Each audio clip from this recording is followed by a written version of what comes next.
Boa tarde, quinto ano. Vamos continuar falando sobre as plantas. Semana passada nós falamos sobre a fotossíntese, todo o processo dela, e falamos um pouquinho do que a gente vai falar hoje também, tá bom? Então vamos lá. Página 64, respiração vegetal. Provavelmente você já deve ter ouvido que as plantas liberam oxigênio para o ar por meio da fotossíntese.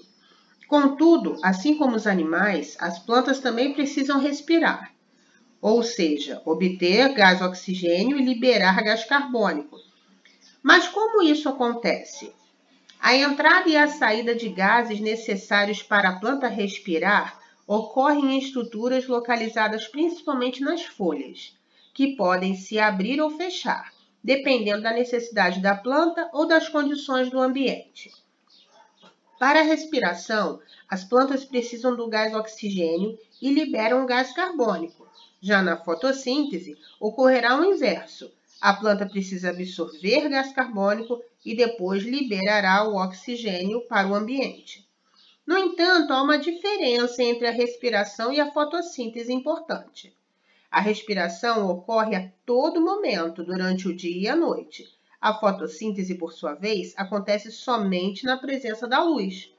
Portanto, a planta absorve oxigênio e libera gás carbônico constantemente. E a absorção de gás carbônico para a fotossíntese e a liberação do gás oxigênio ocorrerá naturalmente durante o dia. Então, a planta também precisa do oxigênio, ela também respira, ela também é um ser vivo. Então, ela vai respirar. Então, há uma diferença da fotossíntese, do processo da fotossíntese e da respiração da planta. Durante o dia, a planta realiza a fotossíntese, porque a gente viu que um dos elementos essenciais para isso é a luz solar. Não é outra luz qualquer, não adianta ele ligar uma lâmpada em cima dela, uma luminária, um abajur, é a luz solar. Então, durante o processo da fotossíntese, a planta absorve a energia luminosa do sol, ela absorve gás carbônico, ela absorve água e sais minerais, e nesse processo, dentro da planta, ela produz a glicose, que é o açúcar.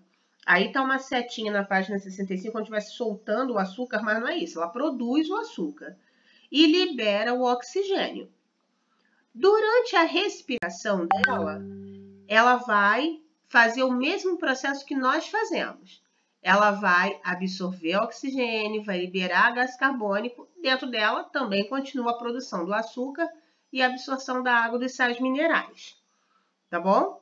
Então, a respiração da planta é igual à nossa. No processo da fotossíntese, que ela faz o inverso na absorção e liberação de gás. Tá bom? Do gás oxigênio e do gás carbônico. Fotossíntese, puxa gás carbônico, solta o oxigênio. Na respiração, puxa o oxigênio e solta gás carbônico igual nós fazemos. Temos um exercício resolvido aí no finalzinho da 65 e vocês vão fazer a página 66, tá? Agora vamos para a página 67. No final de tudo, vocês voltam fazendo o exercício. Fenômeno dos rios voadores. Os rios voadores são cursos de água atmosférico. Então, é a água passando pela atmosfera. Claro que elas não vão estar em estado líquido, né? Você não vai olhar para o céu e vai ver um rio passando, água correndo de um lado para o outro. Formados por massas de ar carregadas de vapor de água, muitas vezes acompanhados por nuvens, e são propelidos pelos ventos, que são levados pelos ventos. Então, esses rios voadores, está falando ali, vamos colocar assim, é entre aspas, um rio. Eles só botaram esse nome para poder mostrar esse vai e vem de água pela atmosfera. Mas tudo isso, a água vai estar em forma de vapor, formando as nuvens. Essas correntes de ar invisíveis passam em cima de nossas cabeças, carregando umidade da bacia amazônica para o centro-oeste, sudeste e sul do Brasil. Ali eles citam a bacia amazônica, porque na Amazônia, além de ter o rio Amazonas, que é muito grande, tem vários rios, é uma região muito bem servida de rios. Então, lá se evapora muita água. E essa água, esse vapor todo que vai evaporando de lá, o vento vai levando essas nuvens para o restante do Brasil. Essa umidade, nas condições meteorológicas propícias, propícias, como uma frente fria vinda do sul, por exemplo, se transforma em chuva, ou seja, quando esfria aquela nuvem, aquele vapor volta a virar líquido e cai em formato de chuva. E isso, normalmente, uma frente fria consegue fazer. É essa ação de transporte de enormes quantidades de vapor de água pelas correntes aéreas que recebe o nome de rios voadores. Um termo que descreve perfeitamente, mas em termos poéticos, um fenômeno real que tem um impacto significante nas nossas vidas. Então, esse é só um nome criado, como eu falei no começo ali do texto, não quer dizer que é um rio. Mas por que eles usam esse termo? Porque um rio ele vai levando água de um lugar para o outro através da sua correnteza. E esses vapores de água, esses rios voadores, né, levam o vapor de água de um lado para o outro. E quando esse vapor esfria, cai como chuva. A floresta amazônica funciona como uma bomba d'água. Ela puxa para dentro do continente a umidade evaporada pelo Oceano Atlântico e carregada pelos ventos alísios. Dessa forma, o ar é sempre recarregado com mais umidade, ou seja, além do vapor dos próprios rios da Amazônia, ela também absorve todo o vapor do oceano, porque se você olhar pelo mapa aí, o oceano está bem próximo, que continua sendo transportada rumo ao oeste para cair novamente como chuva mais adiante. Por incrível que pareça, a quantidade de vapor de água evaporada pelas árvores da floresta amazônica pode ter a mesma ordem de grandeza ou mais que a vazão do rio Amazonas. Tudo isso graças aos serviços prestados da floresta. Então, a floresta nos faz esse serviço, né? A planta favorece esse processo da evaporação e vai formando tanta nuvem, né? Com tanto vapor, que carrega uma quantidade imensa de água que vai sendo automaticamente, desculpa, que vai sendo automaticamente levada para o restante do país. Todas as previsões indicam alterações importantes no clima da América do Sul, em decorrência da substituição das florestas por agriculturas ou pastos. Então, o desmatamento vem acontecendo, até mesmo na Amazônia. Então, estão cortando florestas para criar pastos para o gado, ou então para fazer alguma plantação. Ao avançar cada vez mais por dentro da floresta, o agronegócio pode dar um tiro no próprio pé com a eventual perda de chuva imprescindível para as plantações. Então, eles estão cortando a floresta, desmatando a floresta, pensando em fazer pasto e plantação, sendo que quando eles abrem, né, esse espaço na floresta, vai perdendo água. Então, ele vai plantar e no final não vai ter tanta chuva como ele pensou que fosse ter. Caçadores de nuvens, pesquisadores surfam as correntezas aéreas para estudar o fenômeno. Desde 2008, um projeto científico tenta conhecer melhor os rios voadores. O líder da pesquisa é Gerard Moss, engenheiro explorador francês, naturalizado brasileiro. O trabalho dele consiste em voar com um monomotor coletando vapor de água. Enquanto todos os pilotos evitam as nuvens, eu vou direto para elas, diz.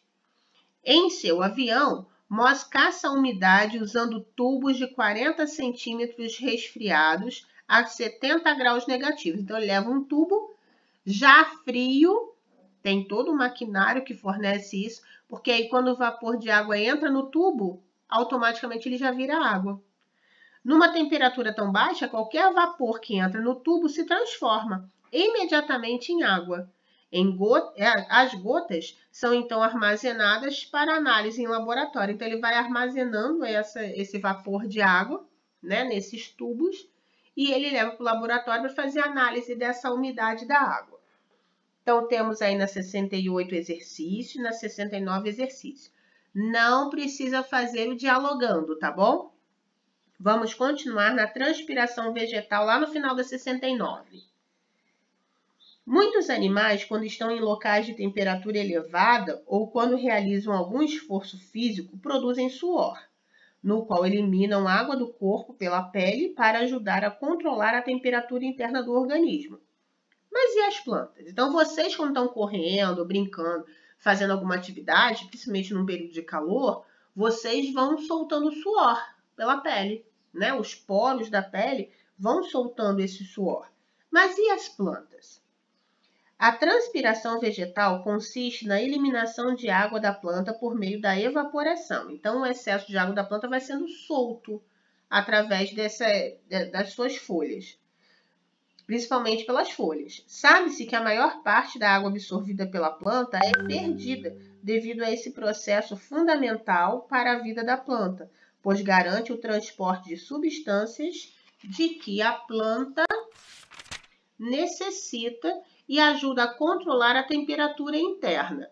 Então, vocês têm numa planta tanto o processo de respiração, que nós vimos ali atrás, como o processo de transpiração. Então, a planta vai soltando também, vamos colocar entre aspas, esse suor da planta. Nós não vemos assim, né? A todo tempo vou olhar numa planta e vou ver ela transpirando. Não é assim. Mas ela também solta líquido. Como vimos anteriormente, a planta absorve água e sais minerais pelas raízes. A água segue seu caminho subindo pelo interior da planta por meio de um vaso condutor de seiva.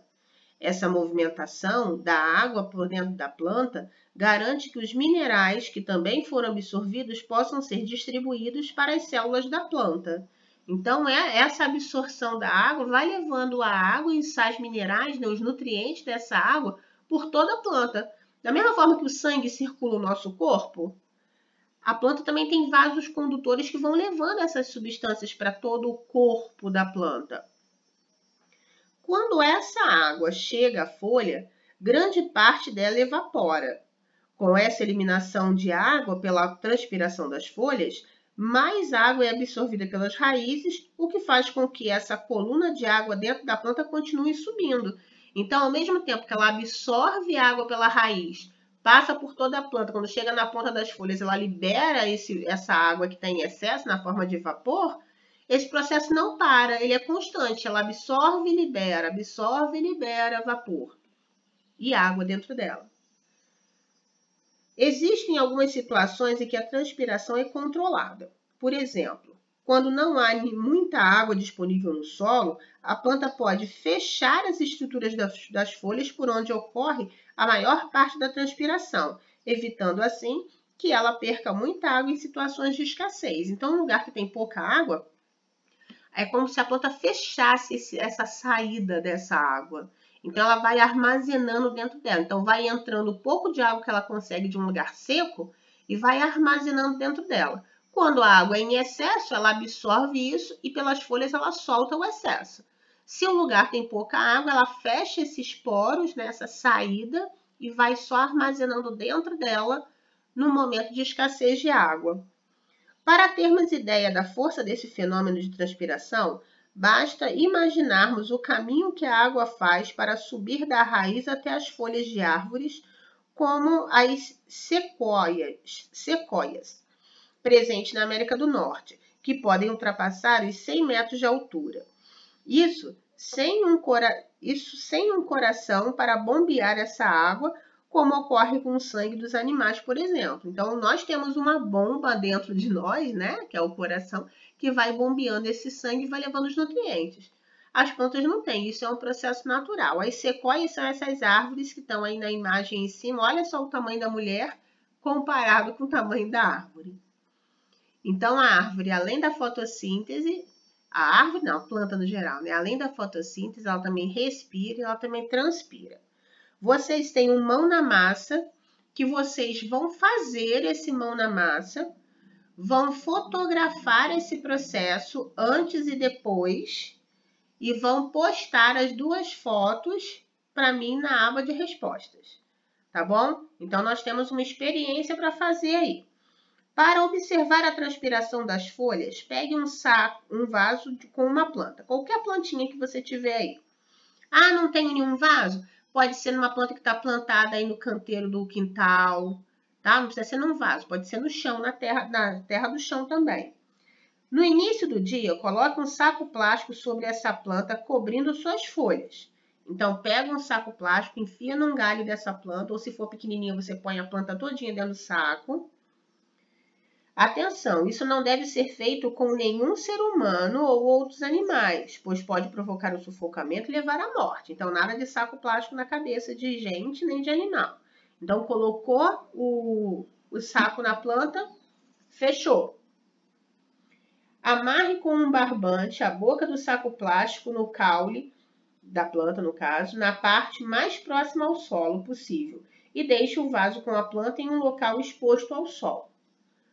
Ao final do dia, retire o saco plástico da planta observando como ele ficou. Então, vocês só vão fazer isso. No começo do dia, põe o saco plástico e amarra. Fecha a planta dentro do saco plástico. Não é para quebrar um galho, não. A planta plantada, tá? No final do dia, você abre e vai ver o que aconteceu. E vai responder essas duas perguntinhas. Tá bom? Mas tem que tirar a foto. Você no começo do experimento com a planta e você no final do experimento para mostrar o que aconteceu. Tá bom? Depois nós temos mais exercícios resolvidos. No final tem fixação. E a atividade termina na página 72, aí no número 36. O dever é para hoje. O experimento eu vou colocar a data limite na aba da plataforma. Tá bom? Vamos lá, mãos à obra.